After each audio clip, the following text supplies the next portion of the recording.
Hi everyone, Adam with eTrailer.com. Today we're going to be taking a look at RockyMounts MonoRail bike rack system.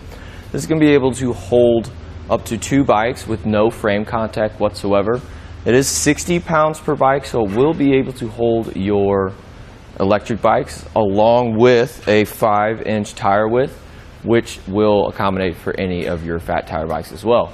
Another cool feature about it is able to tilt with the bikes installed. You have a nice blue lever down here, pull that, and it tips down just enough for us to be able to lower our tailgate on our Silverado, and there is no contact. There's a little bit of gap there, maybe about an inch, but I was on this tailgate earlier and the tailgate's not going to give, so you won't have to worry about any contact being made there.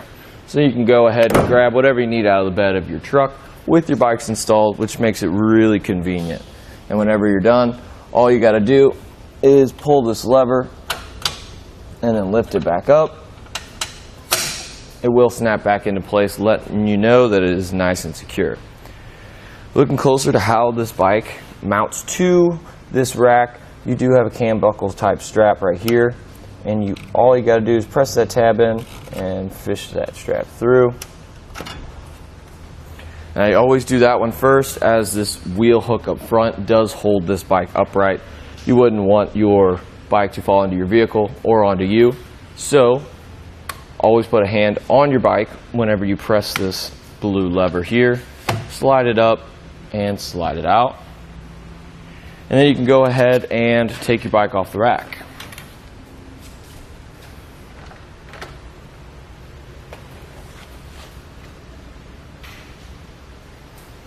And then whenever you're done, you tilt these in. I always replace my straps. You don't have to. One really cool feature that I personally like to do with these types is actually fit that wheel hook underneath your wheel cradle, so then your hook won't be flailing freely when you're going down the road. And you can also fold that in, which then is going to allow you to fold it up to your vehicle. But before that, I want to get some measurements for you. With it fully extended, we have about 32 inches from this point right here. It's always nice to know whether you're going to have to remove this out of your hitch to fit in your garage or put it up in the stowaway position to do that as well.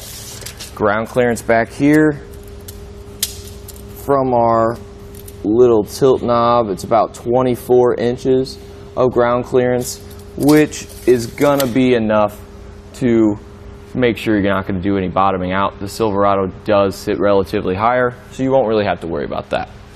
If you do need a little bit more room to get into your garage without removing it, you can actually tilt it up, which that's going to cut down our length to about 16 inches, which will be plenty enough room to be able to fit into those tight quarter situations. Our ground clearance on our main tube right here is about 17 inches, which is also a very good length. You won't have to worry about bottoming out there. This rack does come with a cable lock, which will wrap around the frames of your bikes and then go on the end here, and then you can slap this locking mechanism on the other end of it. It will be key to like with your lock down on your hitch pin. And now looking down at our hitch, we do have another anti-theft device down here. It's going to be key to like with the other cable lock, and it's on the other end of our anti-rattle bolt. And what that anti-rattle bolt does is it takes out all that shake and play inside our hitch. As you can see, this truck's really moving and there's no movement inside the hitch there. This will be able to fit with only 2-inch hitch receivers, so be sure to check and see what size that your car has. And that just about does it for a look at the RockyMounts MonoRail bike system on our 2019 Chevrolet Silverado. Here it is on our test course. We'll start by going through the slalom. This is going to show us the side-to-side action, which simulates turning corners or evasive maneuvers. Next, we're at the alternating speed bumps, which we'll see the twisting action. This will simulate hitting a curb or pothole or driving over uneven pavement. And finally, we have the full speed bumps, where we'll see the up and down action, which is just like driving out of a parking lot, garage, or driveway.